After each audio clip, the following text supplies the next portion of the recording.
तो ऐसे कुछ बच्चों का चुनाव किया, नहीं वो बड़े भी हो गए, बड़ों का किसी मनुष्यों का चुनाव किया जिनके शरीर पे निशान थे, फिर उन पे एक स्टडी की गई, उनका रिग्रेशन किया गया। रिग्रेशन मतलब उनके पिछले जन्म में जाके देखा गया कि इन्हें ये निशान क्यों है, क्या कारण है। एक व्यक्ति की पीठ पे 5 निशान थे, ठीक है। जब उसका रिग्रेशन किया गया तो पाया कि जो उसकी डेथ हुई थी ना, उसकी पीठ पर किसी ने 5 गोलियां मारी थी, 5 गोलियां उसे लगी थी, ठीक है। तो वो 5 गोलियां जब उसको लगी तो जैसे ही गोली लगी तो आत्मा ने वो कॉस्ट्यूम छोड़ दिया। जैसे वो कॉस्ट्यूम छोड़ा, कॉस्ट्यूम तो छोड़ दिया, लेकिन आप सब याद रखना एक बात जो बोल रहा हूं कि आत्मा के पास इस शरीर के भीतर एक लाइट का शरीर होता है। यानी जैसे ये जैकेट मैंने पहना हुआ है, इसके अंदर ये शर्ट, ऐसे ही ये 5 तत्वों का शरीर है, इसके अंदर एक लाइट का शरीर है। उस लाइट के शरीर के भीतर आत्मा बैठी हुई होती है। उस लाइट के शरीर को हम ऑरा कहते हैं, आभा मंडल कहते हैं। और वो लाइट का शरीर का भी रंग होता है, और वो रंग कैसे बनता है, हमारे विचारों से। समझ में ही सबको बात। जैसे मानो अगर मैं विचार करता हूं कि मैं बहुत सुखी, शांत, समृद्ध, भरपूर, हमेशा ऐसे विचारों में रहता हूं, ऐसे ही बोलता हूं और ऐसे ही कर्म करता हूं, तो जब हम ऐसे विचारों से कर्म करेंगे ना, तो वो कर्म कहलाते हैं पुण्य कर्म, ठीक है। तो होता क्या है, जब मैं ऐसे विचार करूंगा तो मुझ आत्मा से बहुत प्योर एनर्जी निकल के उस लाइट की बॉडी में जाती है, और वो लाइट की बॉडी एकदम वाइट हो जाती है। अगर वो लाइट की बॉडी आपकी वाइट है तो आपका चेहरा बहुत ग्लो करेगा, ये वाला 5 तत्वों का। जैसे मानो इसमें दाग लग जाए इस वाइट में, तो छन के इस जैकेट में भी आ जाएगा, अंदर लगेगा तो इसमें भी आएगा ना।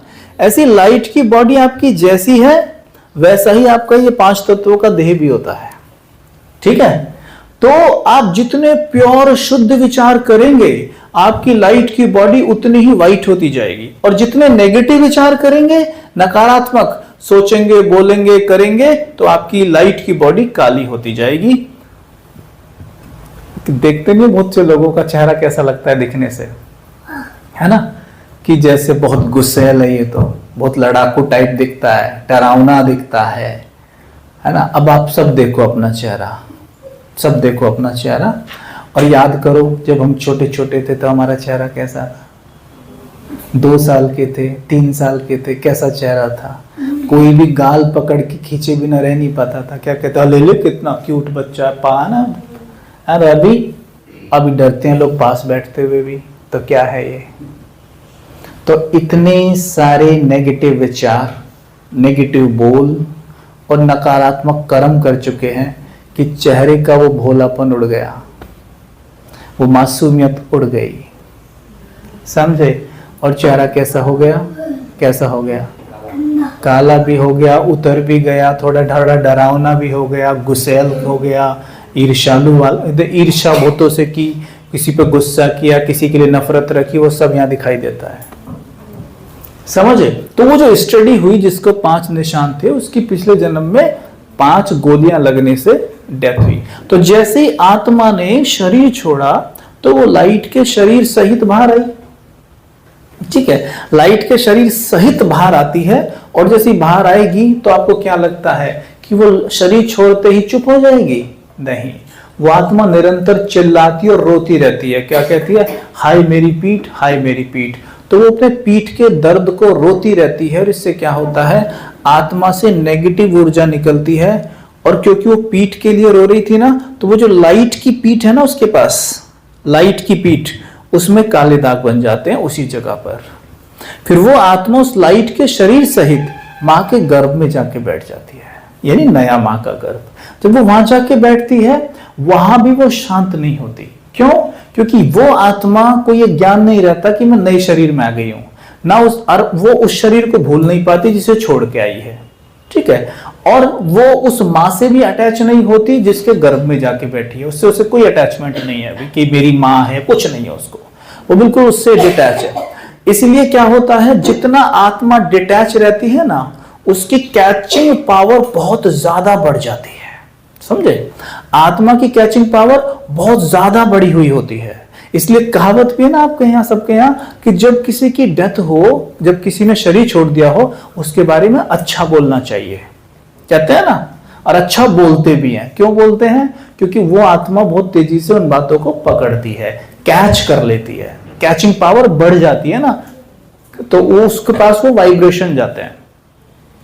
अब कोई आत्मा माँ के घर में जाके बैठ गई, अब माँ के घर में बेचारा रोई जा रहा है कि मेरी तो पीठ, मेरी तो पीठ, मेरी तो पीठ, मेरी तो पीठ, मेरी तो पीठ, मेरी तो पीठ। तो उससे क्या नेगेटिव एनर्जी निरंतर निकल रही है, पीठ में दाग बना रही है, और जो नया शरीर बन रहा है वो उसमें दाग पहुंच जाते हैं। क्या समझ में आया इससे? कि जब ऐसा सोचने से पीठ पर परमानेंट दाग बन सकते हैं, तो अगर आपके जीवन में कोई इतनी सी प्रॉब्लम है और उसे आप बार बार दोहराते हो, बार बार सबको बताते हो, तो वो प्रॉब्लम का दाग यहां कितना पक्का हो जाता होगा, समझ गए? और ध्यान देना, जिस चीज का दाग यहां लग गया, जिस चीज का दाग यहां लग गया, वो दाग 100% बाहर दिखाई देगा ही आपको, समझ गए? हमारे साथ बाहर जो भी कुछ होता है ना, वो इस चीज का रिफ्लेक्शन है। जैसे आप वो नहीं देखते हैं सिनेमा, तो क्या होता है थिएटर पे, ये सामने ही रखा है, ये रखा है स्क्रीन है, यह लेंस है, लेंस फेंकेगा उसके ऊपर चित्र, तब वहां दिखाई देगा, है ना। एक लेंस ये रहा आपका, परमानेंट लेंस, हमेशा साथ रहता है लेंस आपके, और आप चलते रहते हो यूं है, और ये लेंस बाहर बड़ा चित्र करके आपको दिखाता रहता है सब कुछ। ये व्यक्ति मेरे जीवन से कब जाएगा, मैं इससे परेशान आ गई हूं, इसने मेरा जीवन बर्बाद कर दिया है। वास्तव में वो व्यक्ति आपके जीवन में इसलिए है क्योंकि वो यहां है। कहां है? यहां है। अगर आप उसे यहां से गायब करने में कामयाब हो गए ना, वो व्यक्ति आपको बाहर दिखाई भी नहीं देगा। कोई प्रॉब्लम आपको बाहर दिखाई देती है ना अपने जीवन में, वो पहले यहां है, यहां से खत्म कर दीजिए, बाहर से गायब हो जाएगी, दिखाई भी नहीं देगी कहां चली गई। तो सफाया कहां करना था? यहां। और करते कहां है सफाया हम? बाहर। वो कभी नहीं होता, वो कभी भी नहीं हो सकता, क्योंकि दाग तो यहां पर है। उदाहरण के तौर पर एक और उदाहरण सुन लो। जैसे आपने कई बार सुना होगा कि किसी को कैंसर जैसी बीमारी भी हो गई, डॉक्टर ने उसकी कैंसर को निकाल दिया, है ना। निकालने के बाद क्या कहता है? जरा ध्यान दीजिएगा जी, वापस भी आ सकता है, कहता है या नहीं? आप उससे पूछते क्यों नहीं हो कि डॉक्टर साहब जब आपने निकाल दिया तो वापस क्यों आएगा? क्यों आएगा? वो इसलिए आएगा क्योंकि डॉक्टर साहब ने जो पेड़ है ना, पेड़ काटा है केवल जमीन की सतह से, पेड़ दिख नहीं रहा है, लेकिन पेड़ की जड़ें तो नीचे अभी हैं। तो इस बीमारी की जड़ें कहां पर है? मन के अंदर।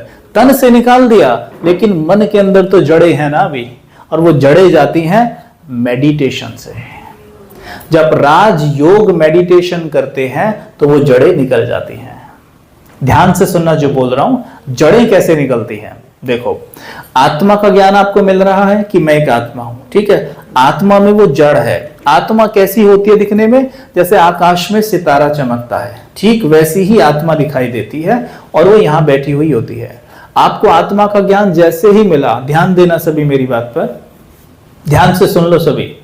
जब खुद को मां समझती हो तो कौन याद आता है? बेटा। खुद को टीचर समझोगे तो कौन याद आएंगे? स्टूडेंट। खुद को बेटा समझोगे तो कौन याद आएगा? मां। ठीक है। खुद को बहन समझने पर कौन याद आएगा? भाई। ठीक है। जब खुद को आत्मा समझोगे तो कौन याद आएगा? समझे? कौन याद आएगा? दूसरी बात सुनो, मेडिकल साइंस कहती है आप जैसे को याद करते हो वैसे बनने लगते हो। ठीक है। उदाहरण के तौर पर आप अभी किसी दुखी व्यक्ति को याद करो, अभी के अभी, जो सबको दुख देता है, सब पे गुस्सा करता है, किसी पे हाथ उठा देता है, शराब पीता है, महिलाओं की इज्जत नहीं करता, उसके बारे में अभी सोचो, आपका मूड खराब हो जाएगा। होगा या नहीं होगा?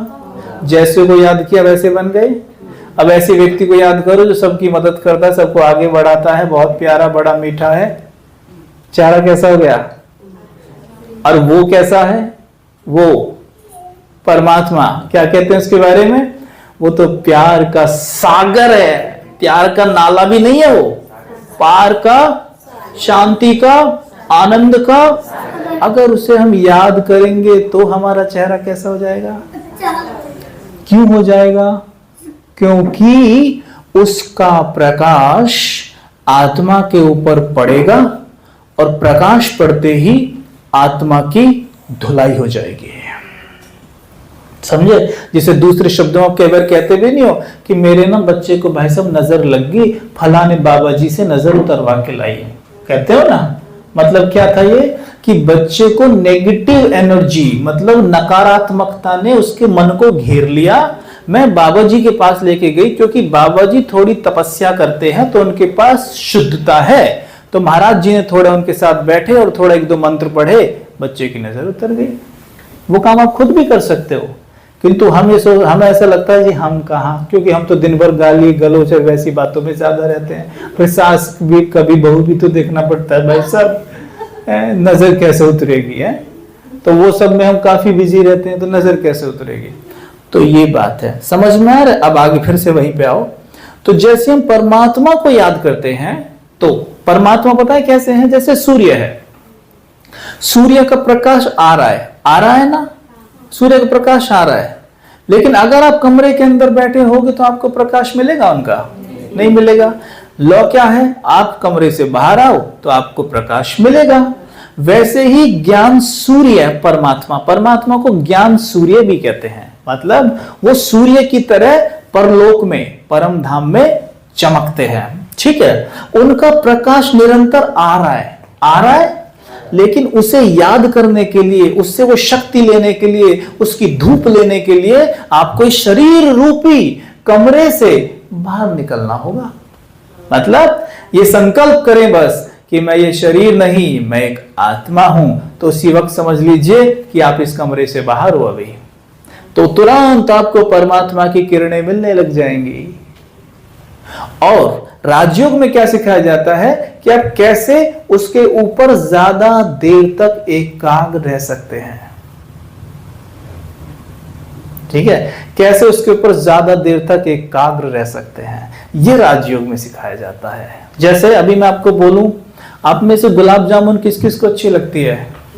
सबको अच्छी लगती है ना। अभी अगले 5 सेकंड के लिए लगातार यहां पे अपनी आंखों के सामने गुलाब जामुन देखो 5 सेकंड तक, और कुछ नहीं दिखाई दे।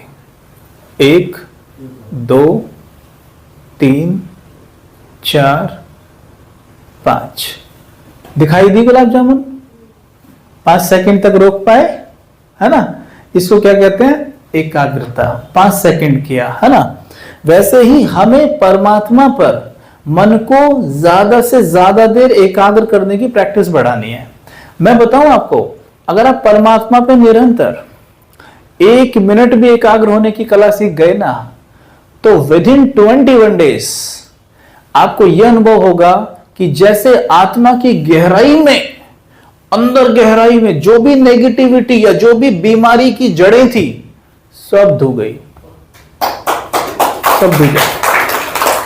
क्योंकि जैसी उसकी किरणें पड़ेंगी ना के यूं उसकी किरणों में जादू है, उसकी किरणों में शांति है, उसकी किरणों में प्यार है, इसलिए प्यार का सागर, प्यार का सूर्य। उसकी किरणों में ज्ञान है, इसलिए ज्ञान का सूर्य। उसकी किरणों में हीलिंग शक्ति है, इसलिए उसको वैद्यनाथ भी कहते हैं। उसमें हीलिंग किरणें भी हैं। तो वो किरणें जब पड़ती हैं, जैसे सूर्य की किरणें पड़ती हैं तो कैसे पसीना आने लगता है, ऐसे उसकी किरणें जब पड़ती हैं आत्मा के ऊपर, तो सारी जंग आत्मा की अंदर तक की साफ। जैसे व्हाइट कपड़े पे दाग लगा हो तो वैनिश लगाती कपड़ा साफ, ऐसे ही कर देगा बिल्कुल। जैसे मैंने सवेरे कहा था कि सूर्य की किरणों को कागज पर उत्तल लेंस के माध्यम से फोकस करिए, कागज में आग लग जाएगी। नहीं तो लेंस मत लगाइए, कागज डाल के रखिए, सूर्य ऊपर है, नहीं लगेगी। वैसे परमात्मा के तो प्रकाश फैला हुआ है, आप उस पर फोकस मत करिए, यहां आग नहीं लगेगी। और आग नहीं लगेगी ना तो वो कचरा नहीं जलेगा जो जलना था। आज यहाँ आग लगाने की जरूरत है, लेकिन मीठी वाली आग जो परमात्मा लगाएगा यहाँ पे, और वो लगेगी जब तक आपको आत्मा का ज्ञान नहीं, तब तक वो आग लगनी नहीं। आप कुछ भी कर लेना। दुनिया में लोग क्या क्या करते हैं पूछो मत। कोई एक पांव पे खड़ा है, कोई सर नीचे पैर ऊपर करके खड़ा हो जाता है, कोई रात दिन क्या क्या कर रहा है, कोई मंत्र जाप कर रहा है, कोई कुछ कर रहा है। लेकिन मैं आपको एक बात सिंपल बता देता हूं कि अपने आप को केवल आत्मा समझो कि मैं एक आत्मा हूं, और परमात्मा पर कुछ मिनट भी फोकस हो गए ना, आपको ऐसा लगेगा वाह मजा आ गया।